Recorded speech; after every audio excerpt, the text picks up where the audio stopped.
বাঙালি খানায় সবাইকে স্বাগত জানাই। আপনারা তো নারকেলের দুধ দিয়ে অনেকভাবে পটল রান্না করে খেয়েছেন। একবার আমার মতন করে সহজ পদ্ধতিতে আপনিও শিখে নিতে পারবেন ছোট ছোট টিপস সহ। তবে আমার বাড়িতে নারকেলের দুধ দিয়ে কীভাবে পটল তৈরি করা হয় চলুন সেটা একবার দেখে নেওয়া যাক ভিডিওর মাধ্যমে। আপনি যদি একবার বানান তাহলে বারবার বানাবেন, এতটাই সুস্বাদু খেতে। আজকে রান্না করব নিরামিষ তেল পটল নারকেলের দুধ দিয়ে। এখানে বেশ কিছুটা পটল আমি বেশ পরিষ্কার করে কেটে ধুয়ে রেখেছি। পটলগুলো কিন্তু ডিজাইন করে কাটা আছে। আপনারা আপনাদের পছন্দ মতন পটলগুলো কেটে নেবেন। হাফ চামচ হলুদ গুঁড়ো বেশ ভালো করে পটলের গায়ে লাগিয়ে নিতে হবে। 5 থেকে 7 মিনিটের জন্য পটলগুলোকে আমি রেস্টে রেখে দেব। এই পর্যায়ে বেশ কিছুটা মশলা বানিয়ে নেব। এখানে আমি বেশ কিছুটা নারকেল কুড়িয়ে রেখেছি, সেটাকে আমি মিক্সার বলে নিয়ে নিয়েছি। 2 চামচ হলুদ সর্ষে আর 1 চামচ কালো সর্ষে, বেশ কিছুটা কাঁচা লঙ্কা, সামান্য একটু জল দিয়ে বেশ একটা মিহি পেস্ট বানিয়ে নিতে হবে। তারপর আমি সেটা থেকে জুসটা বের করে নেব।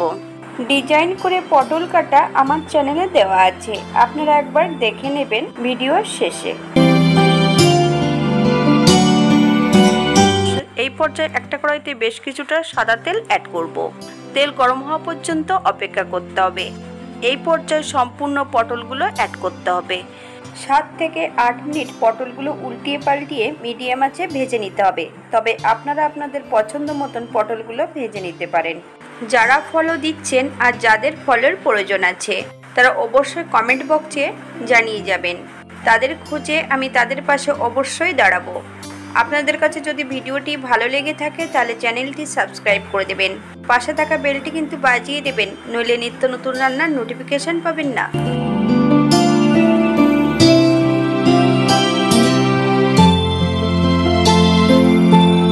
পটল ভাজার শেষ পর্যায়ে হাফ চামচ নুন অ্যাড করতে হবে। আপনারা স্বাদ অনুসারে নুনটা অ্যাড করবেন। হালকা হাতে 1 থেকে 2 মিনিটের মতন আবারও নেড়েচেড়ে মিশিয়ে দেব। এই পর্যায়ে সম্পূর্ণ নারকেলের দুধটা অ্যাড করতে হবে। যখনই নারকেলের দুধ অ্যাড করবেন একদম লো ফ্লেমে 2 থেকে 3 মিনিটের মতন লো ফ্লেমে রান্না করে নেব।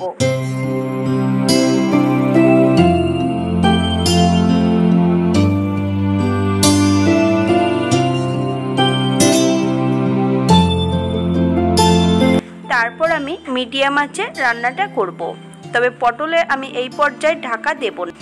পটলে যদি ঢাকা দেওয়া হয় তাহলে পটলগুলো বেশি সেদ্ধ হয়ে গেলে খেতে অতটা ভালো লাগবে না। এই পর্যায়ে অ্যাড করব সামান্য একটু হলুদ গুঁড়ো। আপনারা যদি কাশ্মীরি লঙ্কার গুঁড়ো পছন্দ করেন তাহলে অ্যাড করতে পারেন এই পর্যায়ে।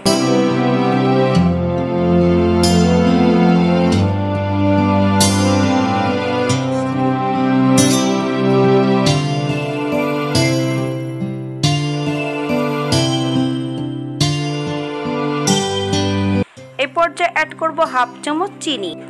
আপনারা চেক করে নেবেন যে পটলগুলো সেদ্ধ হয়েছে কিনা। পটলগুলো সেদ্ধ হওয়ার পর কিন্তু চিনিটা অ্যাড করবেন। এই পর্যায়ে একদম লো ফ্লেমে 5 মিনিট ঢাকা দিয়ে রেখে দেব। পটল থেকে তেল রিলিজ হবে। 5 মিনিট পর ঢাকা খুলে হালকা হাতে একটু নেড়েচেড়ে নিতে হবে। এই পর্যায়ে সামান্য একটু কাঁচা সর্ষের তেল অ্যাড করতে হবে। আপনারা যদি পছন্দ করেন তাহলে পরিমাণে বাড়িয়ে দেবেন। এই পর্যায়ে গ্যাসের ফ্লেমটা অফ করে দিয়ে 5 মিনিটের জন্য স্ট্যান্ডিং টাইম দেব। তারপর সার্ভ করব। এটা দেখতে যেমন ভারী সুন্দর হয়েছে, এটা গরম ভাতে খেতে কিন্তু অসম্ভব ভালো। আপনারা বাড়িতে একবার একই পদ্ধতিতে বানিয়ে নেবেন। আজকে রান্না করলাম নারকেলের দুধ দিয়ে তেল পটল। খুব সহজে আপনারা এটা তৈরি করে নিতে পারবেন। যদি এখানে জিরে আপনারা পছন্দ করেন তাহলে জিরে বাটাটা অ্যাড করতে পারেন। আমি আজকে এখানে শুধু সর্ষে বাটাতে দিয়েই রান্না করেছি। যারা পেঁয়াজ রসুন খাবেন তারা অবশ্যই পেঁয়াজ রসুন অ্যাড করতে পারেন। আজকের ভিডিওটি এই পর্যন্ত। সবাই সুস্থ থাকবেন, ভালো থাকবেন। অন্যদিন নতুন রেসিপি নিয়ে আপনাদের সামনে আবার আমি হাজির হব। হাতে যদি সময় থাকে তাহলে একটা লাইক কমেন্ট শেয়ার করবেন। আপনাদের একটা লাইক একটা কমেন্ট আমার কাজের মাত্রাটা অনেকটা বাড়িয়ে দেয়। নতুন ও পুরনো সকল বন্ধুদের অসংখ্য ধন্যবাদ ভিডিওটি দেখার জন্য।